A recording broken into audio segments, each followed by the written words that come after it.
Hey everyone, and welcome back to another video. And in this video, I'm going to show you how to change the orientation of your Google Documents. Now this video is going to be particularly useful for individuals. Let's say that you want to go ahead and change the orientation of this Google document from landscape to portrait. How do you actually go ahead about doing so? Now this video is going to be short, sweet, and simple, guys. There's not going to be a lot of steps involved.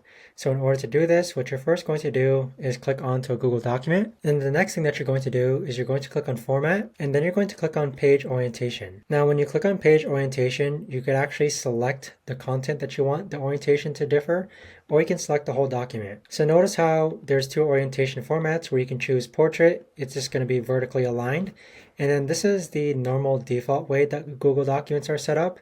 Or if you want to change it to landscape, you can click on landscape and then click on OK. So now it's a horizontal landscape.